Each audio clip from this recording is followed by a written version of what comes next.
nyina ajo enwa kwaba Diamond Television so enye na Diamond kase ene mra so say ye ebesomo ene eya ye huma boso ne da etoso du watwen won fempemienu ne edionan emu ensem ebedi akotene ewo kasebonum bi ene say Speaker of Parliament Edin Simbi at Ghana for nyina enim say afia bato ye babeti yembo ho mpaye Penny Power that Togolese diaspora ewo Ghana ha Edin she ati Togofo a omuti omaimu eso afen so ababa we bi abano homodin ahye ne kanchima fie anya sam ketwaka abede chirema NDC amanyoko no ede adesrede ato muslimifo nyina anim ye ne nsema hudo bi enende enwumre yabo ne beda ye de baba somo ewo Diamond kase so omaimu nsam ne amahudo so nsam agodie nsudie wo enije nsam ni nyina no ye de ebesomo ewo Diamond kase so ye de aseda ebema Diamond Ground Real Estate Diamond Ground Travel and Tour Womo adaroma ene nenwumre ye de kase boy eba besomo Diamond Ground Real Estate say ene nenwumre men kan chew say o pass as crojin asase amanso biara enne ho asase alangard sam enka ho asase won nkrata sam edeye na hye die se wodi weni atwemu e won aseye afensi Diamond Ground Travel and Tour so say wakwentu nkrata sem biara babeda won na chese bibiara enko kama enfama wonyina won atwa kwan e wala pass tabora Number 5 ubetimi afrem penyifo ewa ahomatwofo eda wo screen no so no na wone won atwetwe komo afen so aseda fabrics e bibiara efa intima ho fabrics apapa unique styles unique prints ni nyina no but weni etwemu ewo na sieye owon kran ono so ewo hono ma wo boye chido mama bibiara ekọ kama Ben Light Enterprise ono so seche se nkani apapa efie ka ben enikita Ben Light zebra na won show non speckle car no enfamba Al-Saraji Enterprise also kita sika kumebia fabra na na fasha wan kasa wo business ase na one boss say ye mo front ade mo front papa penny front ade penny papa bags accessories bibia ye de fire ho bia no ben eye Al-Saraji Enterprise sebra na wontu embo na wonsa enkebe ne kakra mo no sna media seda ma Hajia Slay Empire Hajia Slay Empire so be ma wedi ato so na sense west na dada mu bio obi a wasre nku ama ne wedi no aye wesen basa no Hajia Slay Empire se me han hokro bebo ama wedien asanso estene dada mu bio won ena ende nwumre won mo aso yasene a ye de ye dwumadie anase kaseboy e ba besomo akenkanfo ena nwumre eyeme ma o seponyo menimenu aba efia frempoma ye nan ye ho embra ye ba ye de kasebo ni twumu e besomo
sama obi biara akwaba biom se sisia na uchi mwefidie no atohadia na aye Diamond kase na waniguso a wohwe afei ensam ne ntremu ankasa eni Speaker of Parliament Alban Kingsford Sumena Gbagben Edin Simbi at Ghana for nyina enim se wonguso ana wonbom mpaye sene ebeya afia bato ye ba beti ebeye asumdwem kwa or the sansem yi etu dwa wa abramra hwebedwa ene Calvary Charismatic Center esom ewo Kumasi Asante Mantem. I've been in politics since 1992 and I can testify that it's only by his grace that we are where we are now.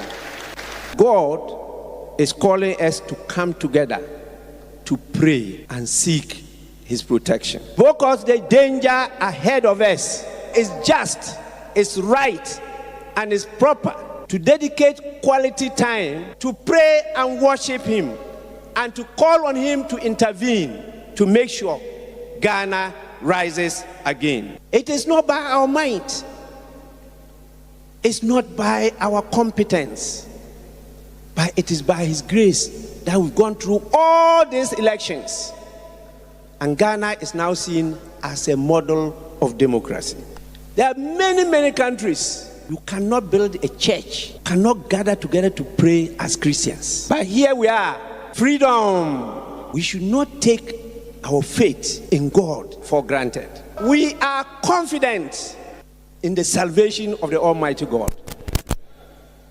We have no doubt that Ghana shall rise again. We need to pray that this freedom you and I have to express our faith will never be taken away from us. And the people who make policies to take it away or to give us hope are here today. It doesn't matter your prayers you pray.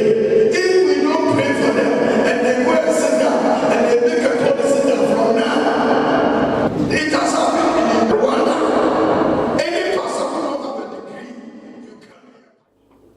Wapeni pa woda Togolese diaspora ewo Ghana ano ede ohye atu Togofo a wo omemu nyina so se won hwe won ho ye no won che won ho free amanyosem mu wosa ekoso twemu se afi abato ebekoso no emo mfa won ho enhyemu se ne ebeya asomdue ebeye Ghana man edea okan semwe abra na omo National Theatre woje wonani. Diaspora here every month from January 2024 we have been praying at the beginning of every month. And then one of our topics or the prayer point is the forthcoming election of Daniel. I mean, on December 2024.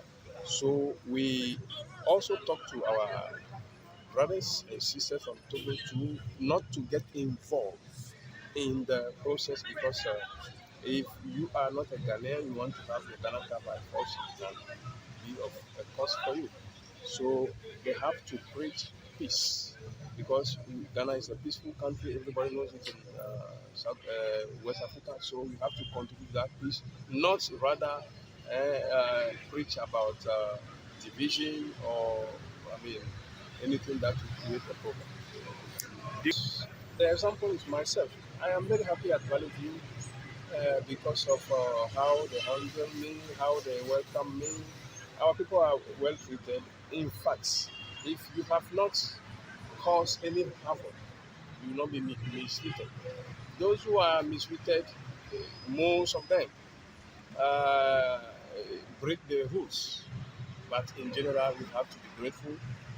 Our people are well treated. We will have more gatherings and make our people know that there are do's and there are don'ts, so that they can live peacefully in this country.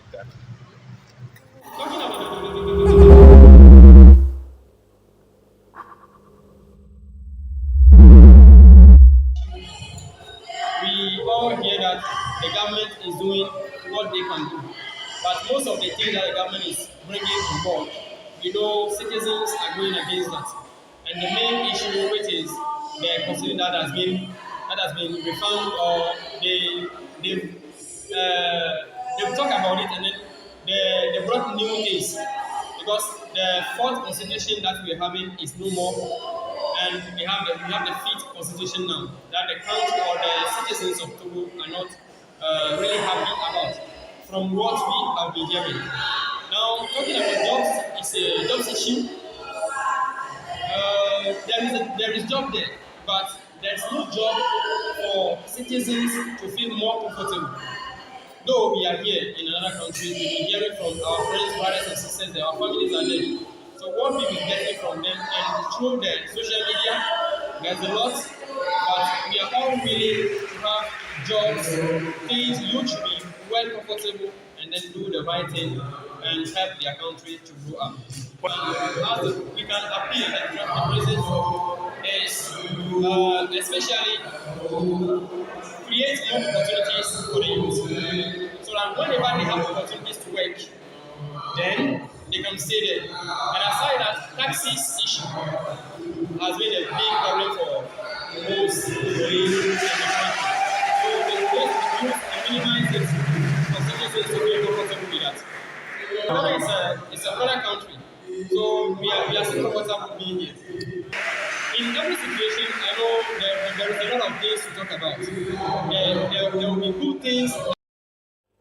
Yet to our Kasiabono Sudia, na ohini our wajada, Moshi Zongo community, na ba sorry our tosu bako and a den sendi atu isi enim se. Sankebeya afia bato ya babeti wonya wone juma sanye se na efata sanye beya edi asumdwe ebeba abato ya babeti emu. Wade sansemi etu dwa wa bra wone nsem trofo etwetwe nkomo ewo edio ada afahye ase a ekoso ewo fadama. 6 months ye kwa election and they very important tension organ as say I no election ye koi most of the time they be ka say nuanu kremofo no na omoye problem but Mr. Rom enyom nkwa na problem enyom nkwa na esre say politicians so ye pa omocho nyame na sini nyame kan ana san anti say wanya enkofro obi ba se wo na onya ento nkokoma no way ye wa adenti a nyame e ma wanya isi dia me pane chew dia atwem no atwem ko yesre no oma bibia anya finchim dia wawini no onfa ne dia e ma no na Ghana ni ade a ye nko aye kita pa yisi chew onya fe ye boni dindodo oya oba tampa yesre no onye de fata de se enyo nko an obeye isi boss yehu bebri nti ono memma sintidua no enam no so emba de nyame a kire ene se eye no eye mo abako 4 eye aponchi odwan nantwie eni afponko enu na ese otwa de aka ni nyina is out na uchan so anyame ompe nam no ompe moja no eye okumam mencha because of nipa hu twama nyame na de omusumu ni bi no menko amenkwawi nam no che na obi anso nya bi de onye bi no so no so ni nkwan nye de na ono so na wada nyame ase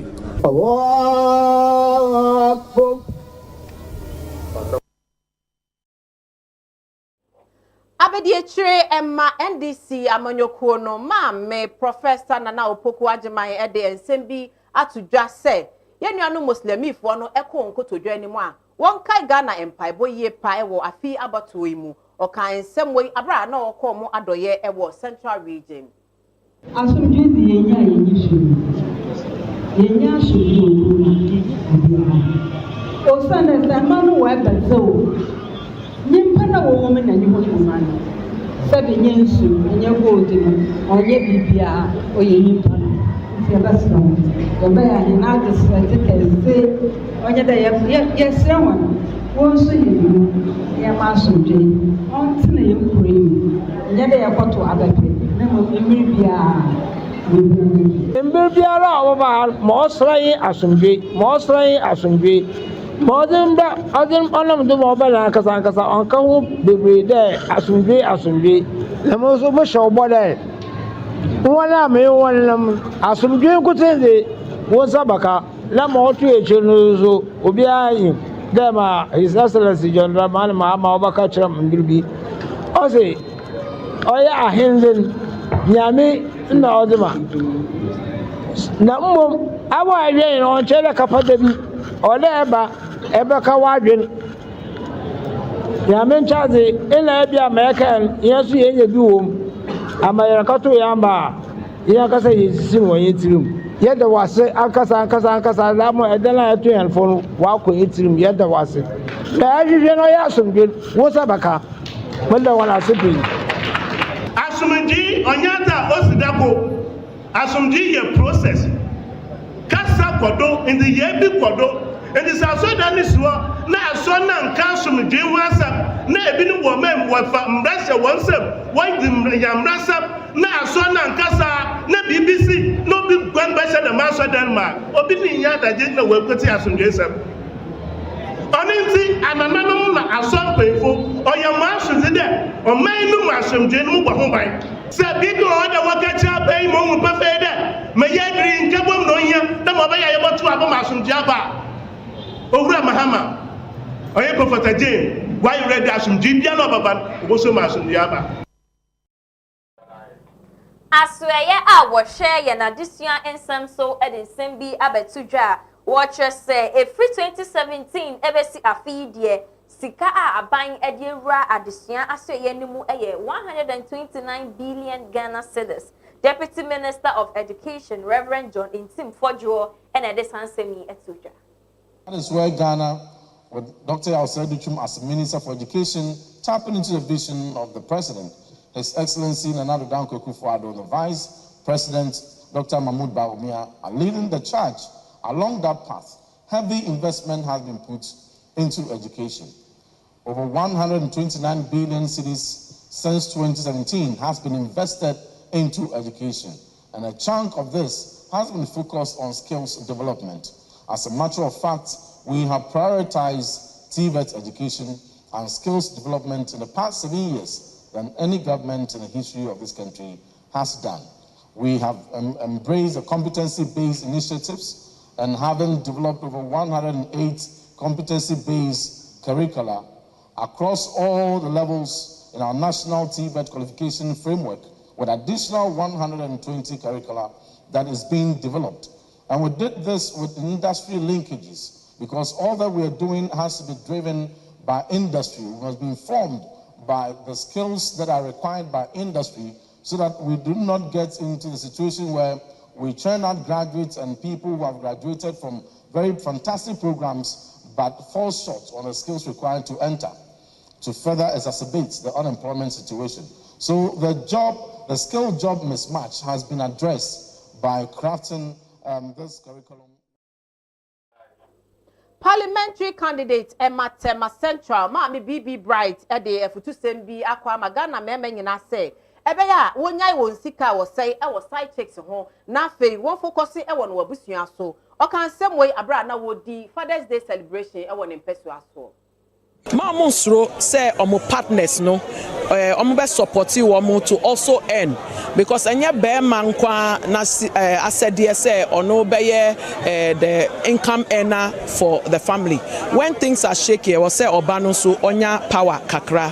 Apart from that nso we say omonya abutre problem ba unemployment and a problems so edwumemu a eno nkyere say na wa start ensanom eno ema problem no eye west won say me san ka kire say side chick bebrebe no omo ntwa sa de no so no mo hwe ema omo ni omo tifie a omo ni omo wo hwe omo ma together janum bi omo hwe omo ma na ama na ko getu so a ye wo mra ye wo ye nuame ma ni bi ho mo tena ho say esa bronsam tawa na omo de bibiri na den edi di omu dwuma wo getus ahodo mu nanso omo a omutimi ehwe omu ma yetu omu fo papa no obehwe bibiri na wie esanse hwe ye maame oba ha sei eye na eye aja otimi hwe ne so na ma enne watima begina ha obeden woni ye bekasa watima to bibia den ade ache ye enti ye no ma aja no mo so a yeso ye ho no etimi so ehwe ye maami oni ebe kasa no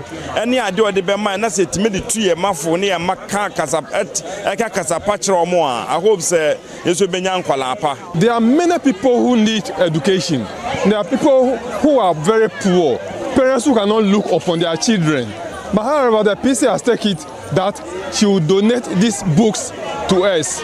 So when I get the giver, it is going to help me so that my children will go to school. It will also help others also to send their children to school. So that if in future Mahama is able to come, the PC is also able to come as a member of the Tema Central. I hope you improve the education sector.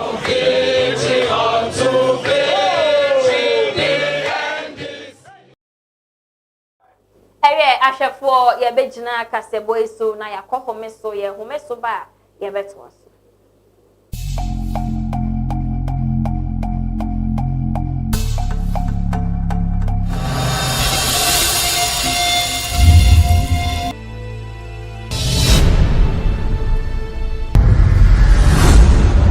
We just say I did not at that one. E ya bipa Nanya dufi.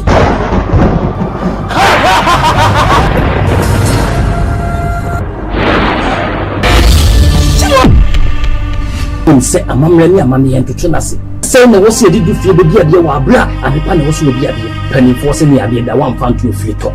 Because we say you should be. If I force you quite me na who ye ba. So when we you matter na my bibi I don't pass for ni be anywhere. Chow when estimate the master maker na we akola o jago. We say ka we na chi. So adina e kabama. Ka we ni better na ko to it. Better na ko emet. You want ya. It's whom your papa was Mother, she shouldn't ever in her life put on anything that belongs to me in this house again. What is it? This year, and then yet I'm back. It's better than sacrifice. A faith. And you will say when you are very. I can't. Body and the crime. Ah, me just say body.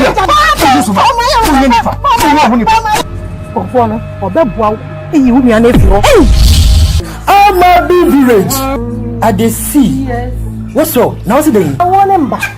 It was your first to put the pressure, man. Sir. 60% made them out. I'm your doctor.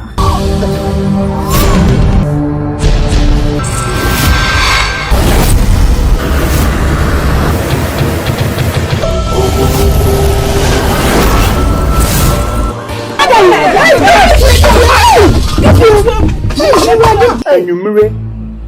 Bedroom, hall, kitchen, they say backyard na be baby and yes me mean na me gbebu suana bro say mama me so what than this na okiti na mo kiti dan na den me nya penny me ho eduamente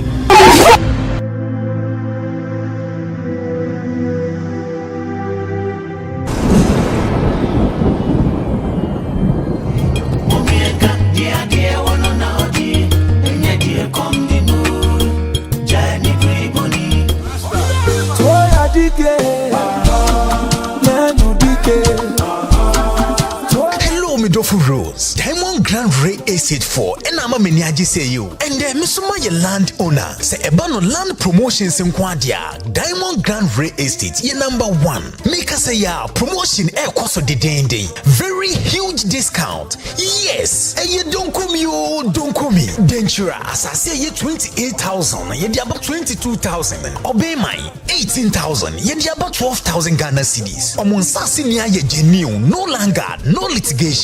Upa sasi a eni nsuyomu dia. Endi ensutobre ena usa woto asasi. Intimidia dance say Diamond Grand Ray Estate. Ye number 1. Omu payment plan. Ube tuyetuwa nenkakran kakra. Promotion we first 10 people ebe beto asasi no. Ebenya 10 bags of cement. Blocks. Any free documentation. Wumpe we na opeden. Free one se 0552 487 385.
Sama obi biara akwaba biom Diamond kase ena we nubusa ohwe ye to akase bono eso JD4 wo Kumase Asante Mantamu e de ye ensem bi atodwa wo kire se sanka be ya NPP amanyoko no enhye na wonfa chief of staff Akosua Frema osai opare enye running mate emma NPP amanyoko ye kwa hu ye mu a maami ne beyi ye nwanum rescos for asem to wo mo maami etwa ntema se hu ne ma bebre say bronu bi so and asem bi besi and ye ma and mema kura ma mi di America no waba e ma ne hu ye hu say ma me no wata papa na chi na mom yesre ye mpanyimfo MPP mpanyimfo na yesre Dr. Mahmoud Bawumi because ma me ne ye batan enofo kese a obia nom nofo ni bie eti ma me no onyi ye muda edwadifo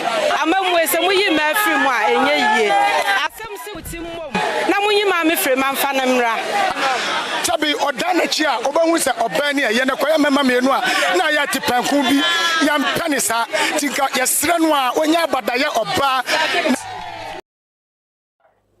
Timai mu mindful a wo free ajobi a wo Timai mu mindful a wo free ajobi akeka wo ho abom akwakosi hospital a efe diacramiensa e de ama anesefo a wo ekronim e wo ajobi kronim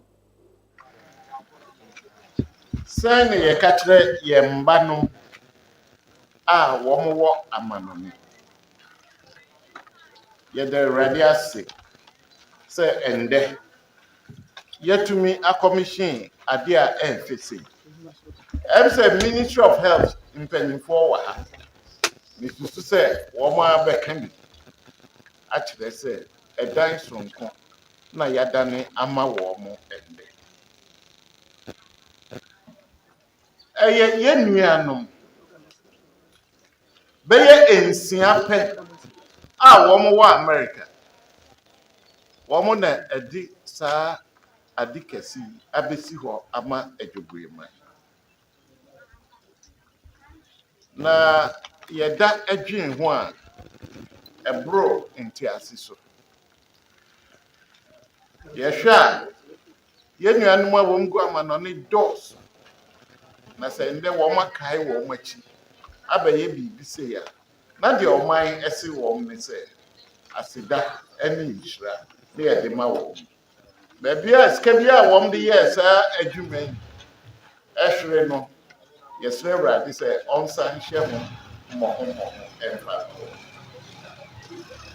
mintina sa point so eto nsafre ye nuanom a ene emba embema yembanom a won wa amano ni nyina se edumbra e wo se wo mu nyina ekabo na won beboa na yesan epinja yan kasa yekuro adwobue man a yedututu ye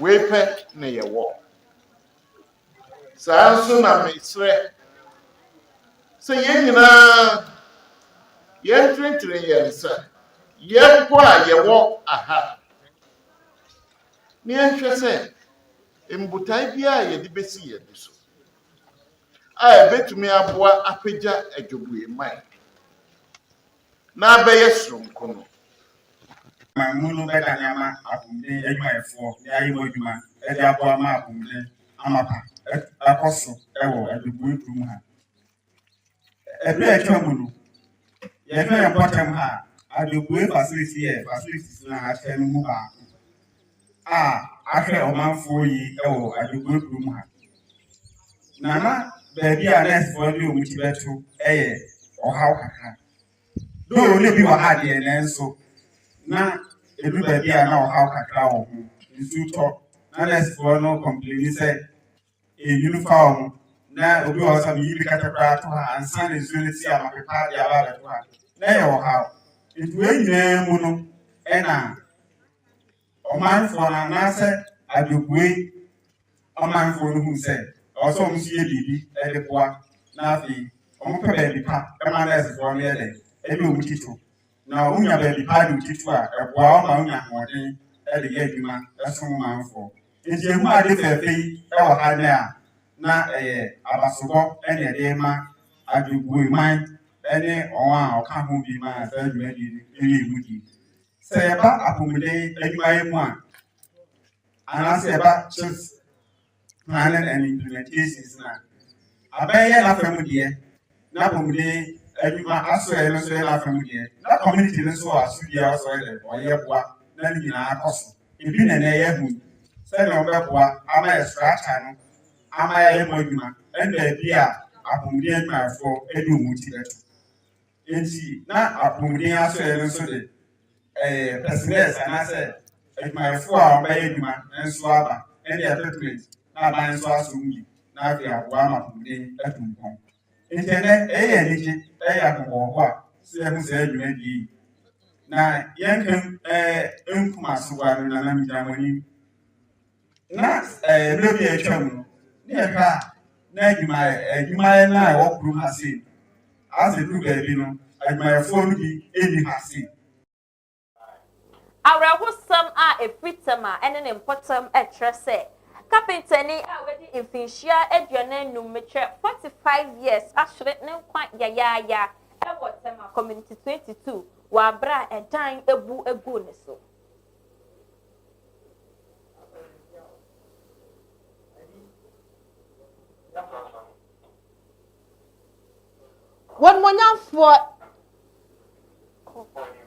One for Ahmed Ibrahima woye MP Emma Banda Bono region so ede aso abofom ebie Bandaman Fish Market no anno.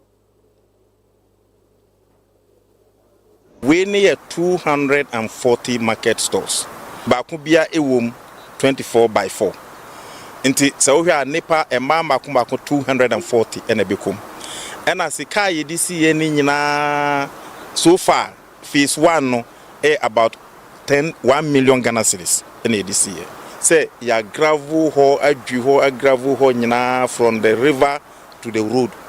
Ya ye ni nyina ya sisi sad na ni nyina atwe insuo kura ya tweka ne ani insuo nyina aba ho. Ka bandaman ni nyina ha no bia akoma ene obia ni da. Ko ho na nyebon azefo nkwa na ewo ho.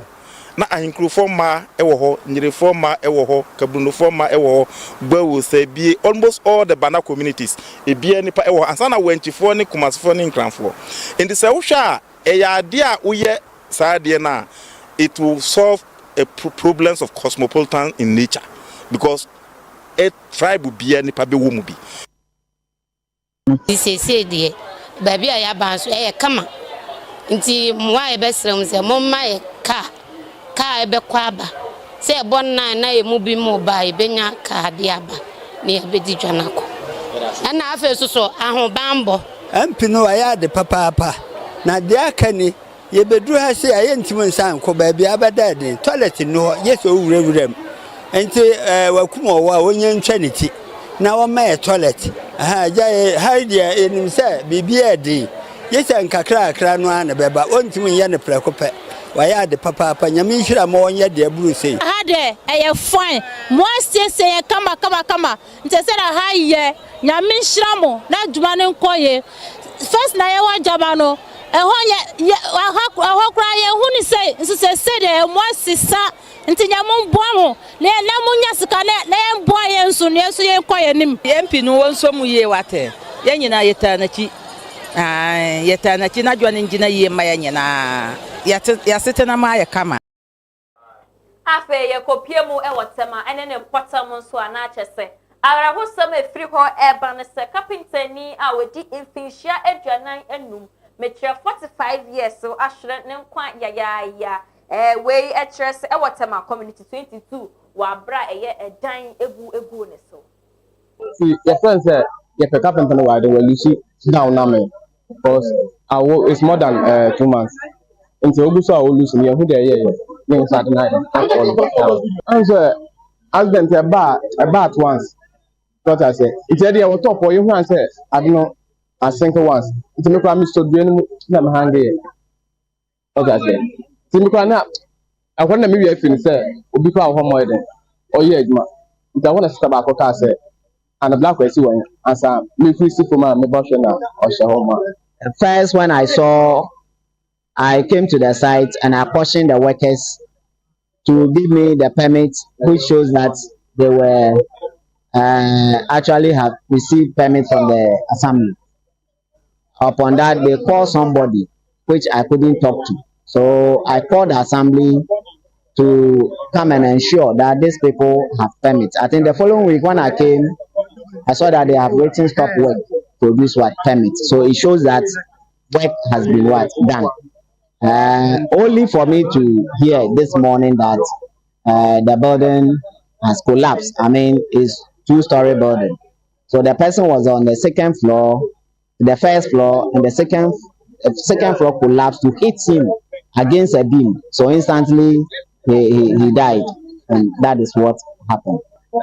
We learned say ejuma yini ano o hwe so betimi atua ejuma no so o carpenter ni na obehwa bibi ana oyi no ho side na beam no ebu ya ebebu no so ntino na wo say yitimi hwe na the iron rods na na reinforce sa beam no yitimi hwe si betimi efri ni nyina efi ho ntino ye memma no ebo modern with the cutters ne other power cutting tools no yitimi hwe na yitimi ediji rods nyina fi mu ayema beam ye loose because emu ye duru ntino ye fa kwan so ehwe say betimi atwen ye the rest lines ehwe ya the citizens no so boy because emu ye duru nto mo boy me yetwen efi so but unfortunately no ye wi ye na the person who was trapped beneath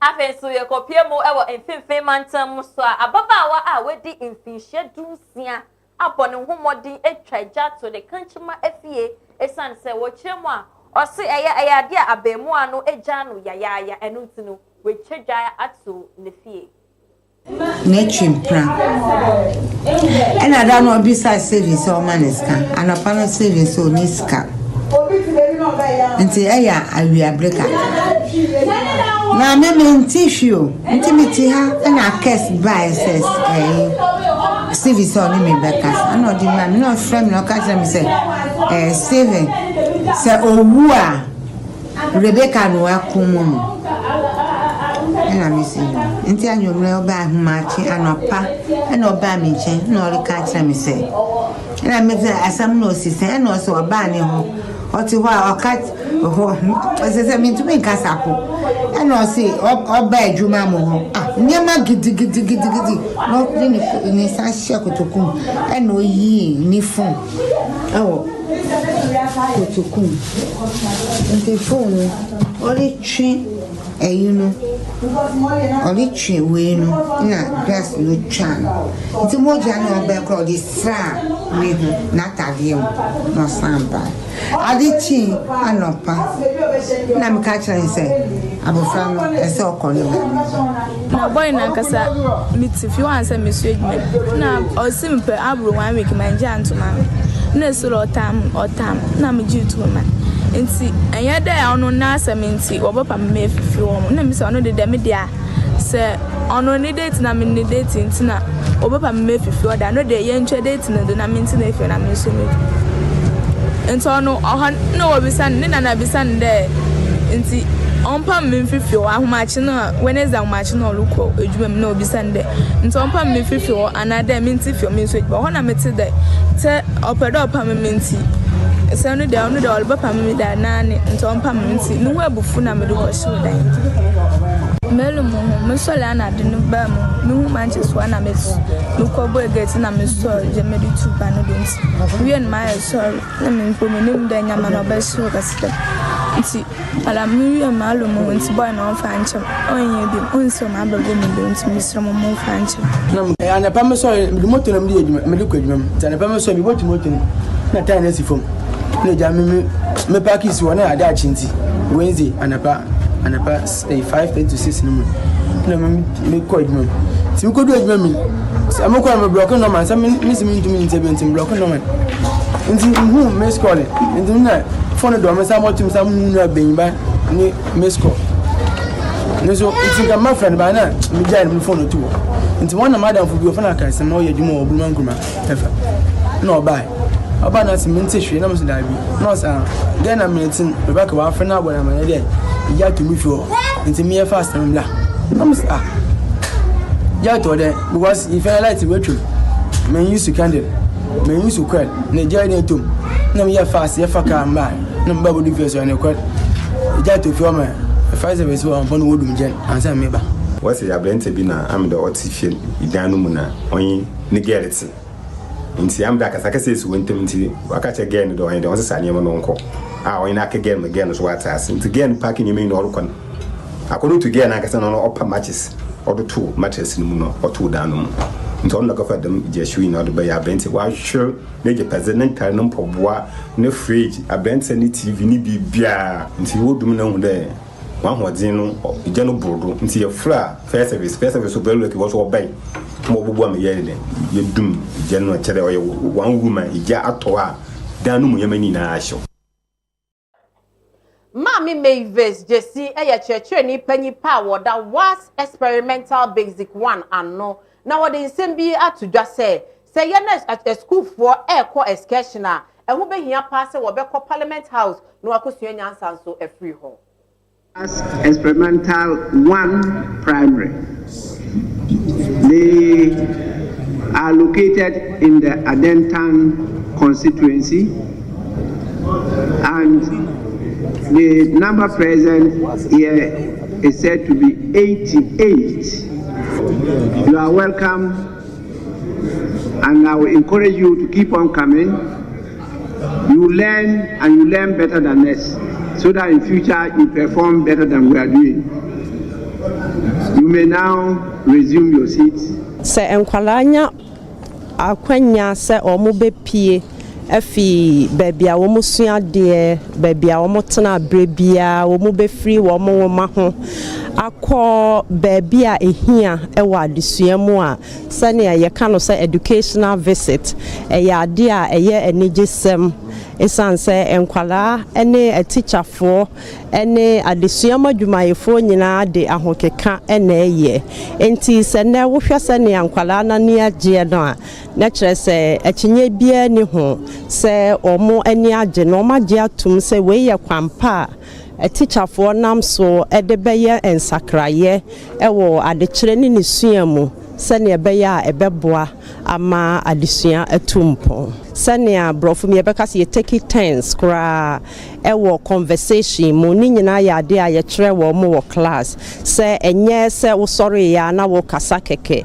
enu nyina wo mani gye ho na wo motena ase din ehweye ye ma wa kwanya no ama wahu sane a ensem no eniema ebitie ewo eno a natural setting na eno betimi aboa ama wa take wa informed opinion on it na no eboa ma eshepi ni abrofo ye beka se personality na etimi boa ema enya impact ewo wa identity and so senia a teacher for set objective no say at the end of the lesson a people enti anye bia yinim se emu baako de we benya ensunsanso won so ye humi soyi na ye to yensaso afre ye nua bemma okua pemni de hye Isaac Dankwa amane de agudie mu nsem so abetwa so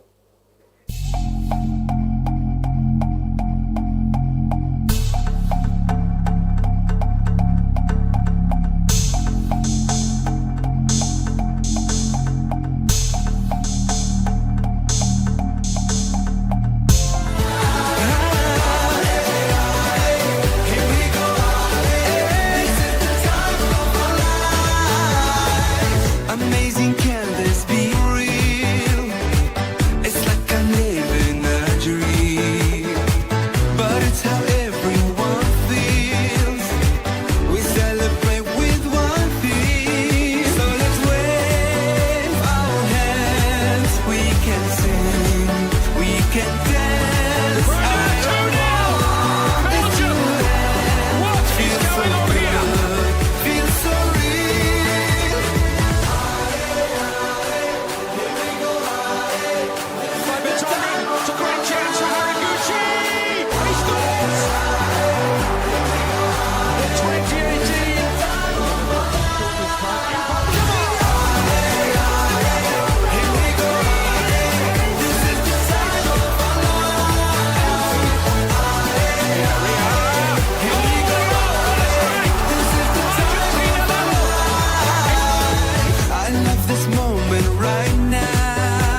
Ahora we see na nyumre memo akwa ba ye dia goodie mo en7 to atime mo ka se so e de amamedin e de down kwa Isaac Dako kwapene this year na aseda ekọ e de ma ben light na face so hima ya eje natural fruit ana motimi aboye na agoodie mo esem nya mede e ba so message nsem nya ase e de fifie na the senior team blasters onu se owura ni ere coach Otuado ani afa no say omohwe the senior team blasters so na afi on toto nyama nyina eye na no ona coach nche so on players re ade antawanta bia ni omo ye free bibi obeka bia no players no edi so pepe.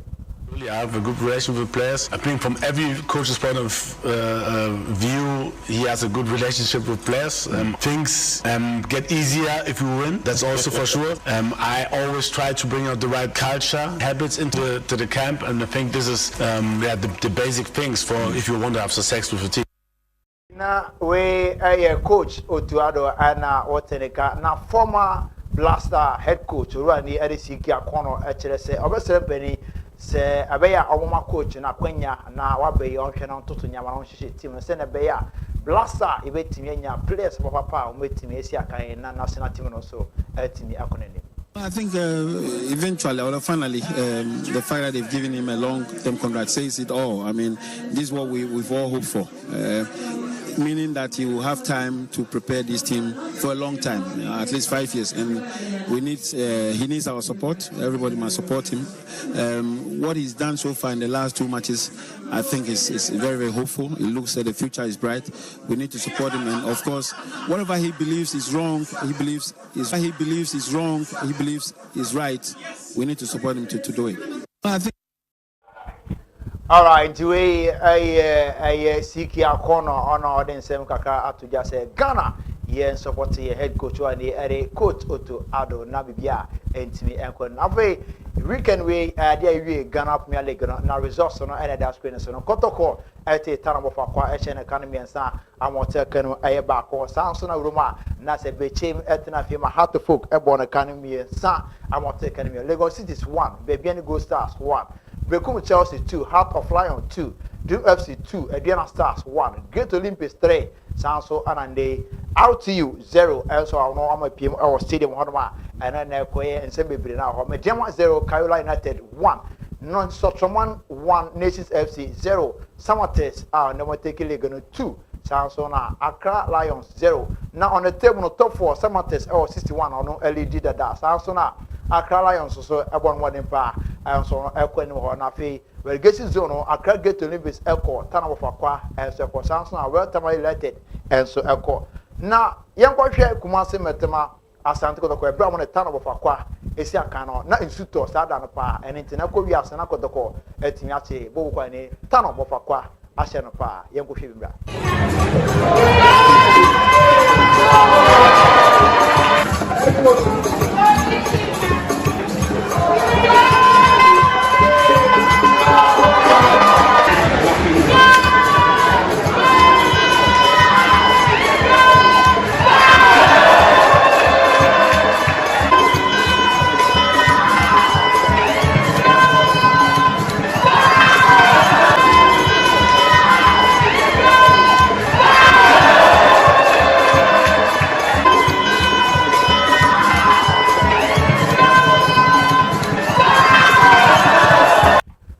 Engineer Ekoso Kumasi Metema Asante Kotoko etosu ensia ewo Ghana Premier League ma eno ana etimi ekoye afi yenwuro ngone enkotie coach Prosper Nate Ogunwano ana yetrene Edema Kotoko after say akensinya boy no awie no odon sem kaka etimi edituja.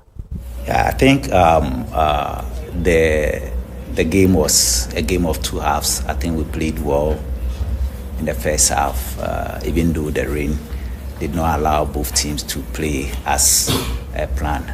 In the second half, I think Bofu came in strongly, put a little bit of pressing in their game, and that made them to redeem one of the goals. So I think both teams played well. But then, because of the rains, I'm sure we both couldn't play as we wanted to play. So it was a good game. With respect to the season, I think it's been a long season. Enti Kotoko head coach Rwandi the Prosper Nate Ogum Ena Watenenka na nyame adoma idea MTN Fika final game no ebe so na winners team ewini bi no ana kopima na say heartful team ewini mu pa enso sanso ana ahwe Kotoko so team ewini teams bi na team ewini bi Dream FC nyina enso team ewini bi honoma eno ane team kwa bene senya so me de ebro na nyame adoma Sunday no so no idea so shaman anytime of akwa ene be si aka no na officials no omudin atimi ababetuja ene tie hwe match officials no na se ye ma me reta boate an kansa na be giremo mfimfini na afi watoto ayira na hwe ma bia so atimi akosa so na ye ma me Alice na be ye assistant referee 1 and afi so na assistant referee 2 so ye Patricia ye chira ho na afi fourth referee na Juliet appear enti we match officials sada no nyame atuma Sunday no ampa na te se ebedwa enso ho eno ne nkoma ene anopei enwumrei benya so mere esom ba bia ohwemi efi bia no anenti yenkom na afi yenkopia mu amana nsem dia ene abeto dwa se English Premier League no fixtures no atinya ba now on your screen no and say and call Man United on the 16th August and Fulham ebe wuremo ho na afi so Saturday in Ipswich Town and Liverpool ebe win town so Arsenal again we call the Eddie so ho Arsenal Everton and Brighton and Hope Albion Edward now for Newcastle United so in Southampton Nottingham Forest against Bournemouth West Ham United against Aston Villa on Sunday no at Brentford at Crystal Palace not the biggest match the champions of champions I am Man City at Stamford Bridge non Chelsea and on the 18th August 2023-2025 and on the everything have to do now for Monday no team ebenya no so no I know Leicester against Spurs honma eno ana team ko na matches na ye besim akana or EPL no ade team bia awon matches 5 matches obetimi akanti on your screen so no pa na fe yenko enim na yenhwe Euro so nsem kakra enso ho anenti no otena yame adoma ye ro nsem nyina enso ba down yellow card so na won se na dwede no enso sifa ko na ananyure 4 pm ana Georgia and Turkey I went so ama Turkey I said Georgia Academy and sa ama Turkey and so bako anwure ya 7 pm Portugal and so we na fence on Churchy at me and so I went so na ye say Cristiano Ronaldo I went me make bibi ama Portugal team na ha ana me gina so na sa ben so me dey agudem sem nyina ewie e odam kase so me demo e dey ma me nuanom ba na fe o me dey kase nyina atimi akowi bye bye.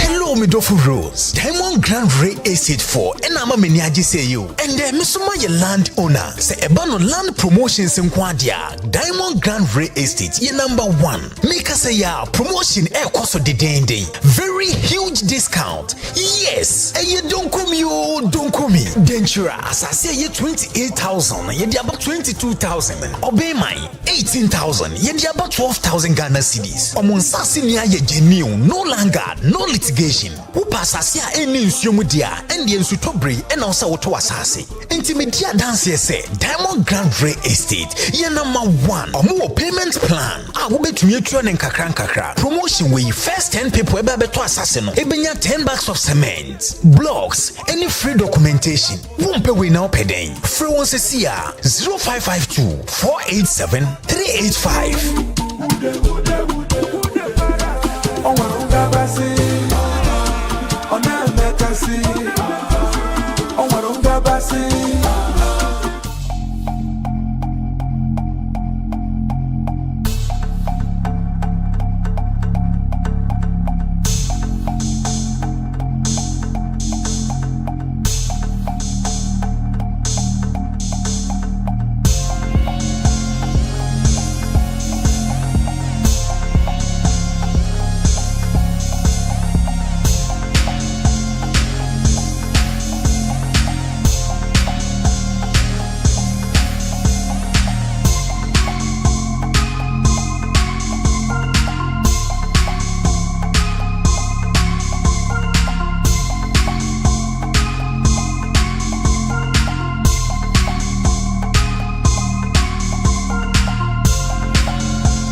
ena bre be ma ye kwan na ye de kasebo nyina aba de wie ansa ne ye be kono ma ye hwe ensemadi akotene e wo kasebo no bi Speaker of Parliament ena ono e de ensem bi atoga na fo nyina enim se afi abata ye ba beti ye mbompa ye emfa abede chire ema NDC amanyoko no enso e de adesrede ato Muslimi fo nyina eni afen so abofra a wadi infishe drusia e ade a wakwahye ne nkanchima fie kra Penny power that Togolese diaspora e wo Ghana ano enso e de enhye ato Togofo a omo oman nyina so ye ne nsema huduo bi ene na nwumre ye boaboa no ye de besom e wo Diamond Kasie mu na agodie enso e de egwom bibi biara oman mu nsem ne amahudo so sem ene ye bo ne beda ye de e besom wona wo so yasne Diamond Grand Real Estate Diamond Grand Travel and so Asaraji Enterprise Ben Light Enterprise Asada Fabrics Afisi Hajia Slay Empire wonyina wona wo boye chidoma ene nwumre ye de kaseboy e besom mo akenkanfo eyeme ma osekonyo meni menua ba Efia from Poma. Yes, sorry, Sweden. Not Jai. Any break is up next.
Asa bunny.